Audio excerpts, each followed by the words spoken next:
Selamat pagi anak. Pagi Pak. Tadi ada yang tidur ya di kelas. Ayolah, ada yang tidur di kelas. Nggak ada yang mau ngaku sih. Oke, anak. Oke, semoga kalian ceria hari ini ya. Kita mulai pelajaran pada hari ini. Sebelumnya kelas sudah dibersihkan? Sudah Pak. Yakin? Yakin.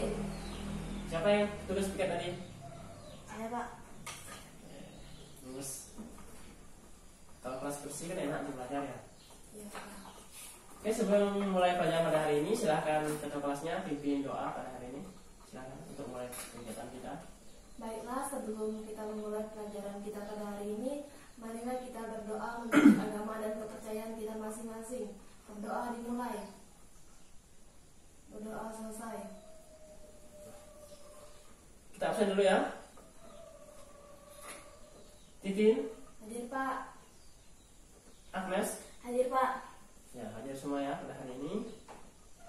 Jadi Bapak akan sedikit memberikan informasi mengenai materi yang akan kita pelajari hari ini. Jadi materi pada hari ini sangat berkaitan erat pada kehidupan kita atau sangat erat di sekeliling kita, yaitu sumber daya alam. Jadi diharapkan kalian menyimak dengan baik pelajaran pada hari ini, karena pelajaran pada hari ini sangat berguna bagi kalian di kehidupan sehari-hari. Baiklah, untuk memulai pelajaran pada hari ini, Bapak mulai saja ya dengan pengertian sumber daya alam.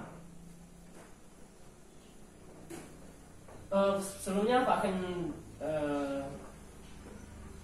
bilang sama kalian bahwa sebaran sumber daya alam dan pengelolaan sumber daya alam ini merupakan materi yang sangat menarik jika kita pahami lebih dalam. Jadi Pak mulai dengan pengertiannya. Menurut Undang-Undang RI Nomor 32 Tahun 2009 tentang perlindungan dan pengelolaan lingkungan hidup, sumber daya alam adalah unsur lingkungan hidup yang terdiri atas sumber daya alam hayati dan non hayati yang secara keseluruhan membentuk suatu ekosistem. Jadi di sini sumber daya alam yang membentuk suatu ekosistem mungkin sulit dipahami ya jika belum dipelajari secara mendalam, yaitu sumber daya alam hayati dan non hayati. Di sini sumber daya alam hayati itu contohnya tuh makhluk hidup, di mana makhluk hidup itu dan sumber daya alam non hayatinya itu lingkungannya seperti tanah, matahari, udara, iklim dan sebagainya. Di sini sumber daya alam non hayati memegang peran penting dalam tempat hidup atau habitat sumber daya alam atau sumber daya alam non hayati, dan bila mana semuanya berkumpul maka akan membentuk suatu ekosistem. Jadi dapat disimpulkan bahwa setiap potensi alam sesungguhnya memiliki kegunaan bagi manusia, namun hanya mungkin dimanfaatkan apabila tersedianya sumber daya manusia dan teknologi yang tepat untuk mengelolanya. Jadi di sini semua potensi yang ada di alam adalah sumber daya, merupakan sumber daya alam yang memiliki kegunaan bagi manusia. Jadi nilai guna di sini untuk meningkatkan kesejahteraan bagi manusia, bisa juga dikonsumsi atau sebagainya.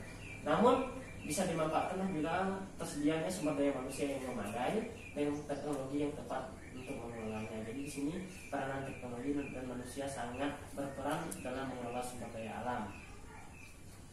Untuk yang kedua adalah penggolongan sumber daya alam.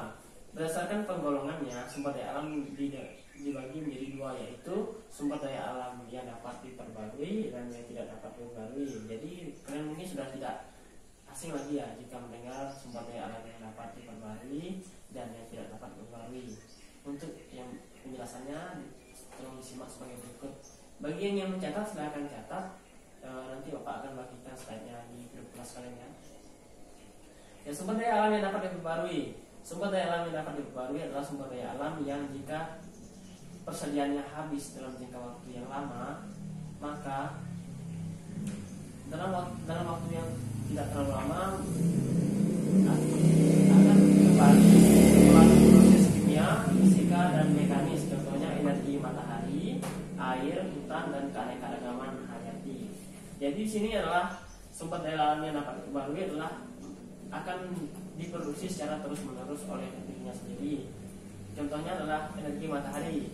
Energi matahari mungkin setiap hari kita nikmati ya, baik biasanya digunakan untuk tenaga surya ya biasanya. Air juga dapat digunakan Sedangkan hutan dan keanekaragaman hayati juga termasuk dalam sumber daya alam yang dapat diperbarui. Di sini sumber daya alam dapat diperbarui artinya jika habis maka akan kembali lagi melalui proses kimia, fisik, dan mekanis. Contohnya matahari yang setiap hari kita nikmati, air melalui siklus hidrologi yang akan diproduksi secara terus-menerus, hutan yaitu dengan cara berkembang biak, dan hewan-hewan juga berkembang biak.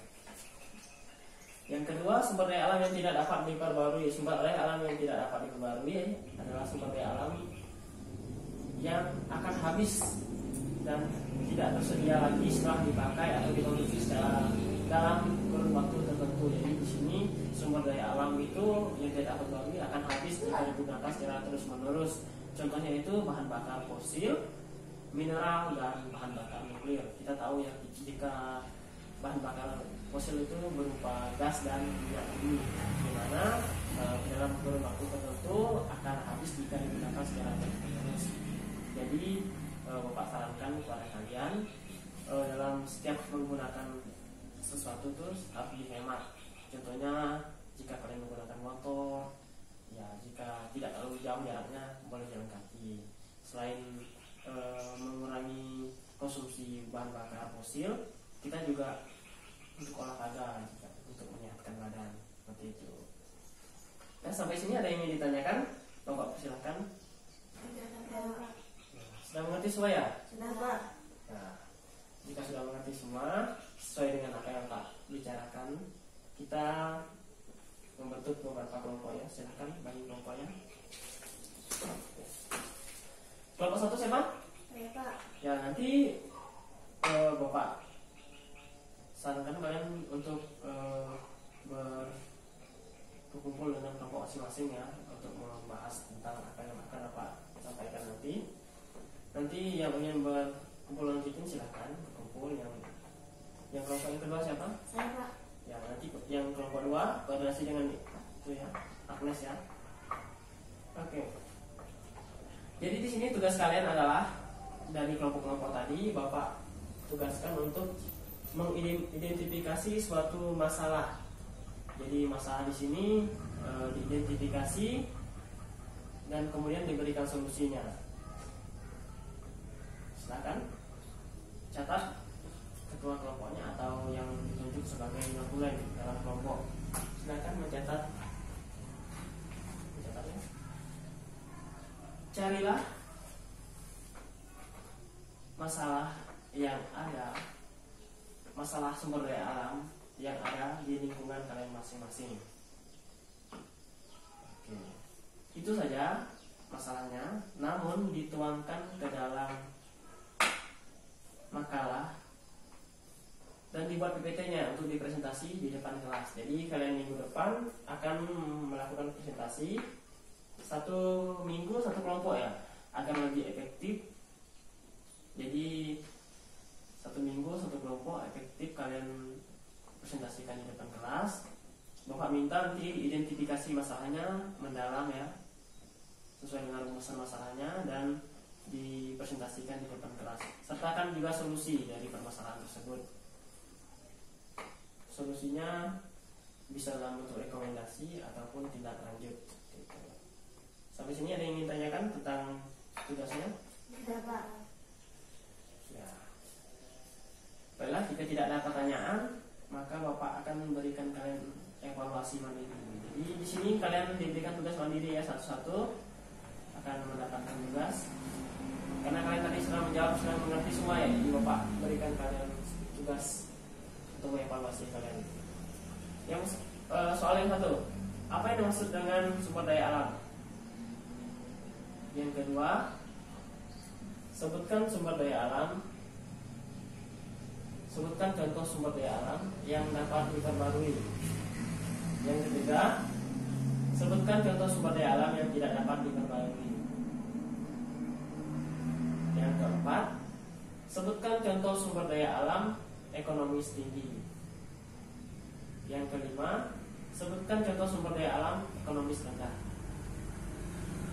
Jadi tugas ini dikumpulkan minggu depan ya.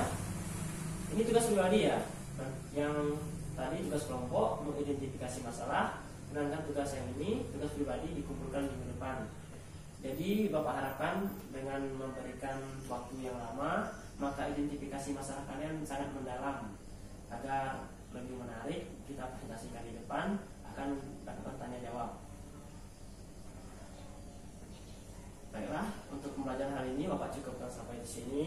Terima kasih telah menyimak. Bapak harapkan untuk pelajaran pada hari ini disimak dengan baik karena pelajaran hari ini sangat berkaitan dengan kehidupan kalian sehari-hari. Silakan ketua kelasnya tutup doanya, tutup dengan doa hari ini. Baiklah, sebelum kita mengakhiri pelajaran kita pada hari ini, marilah kita berdoa menurut agama dan keyakinan kita masing-masing. Berdoa dimulai.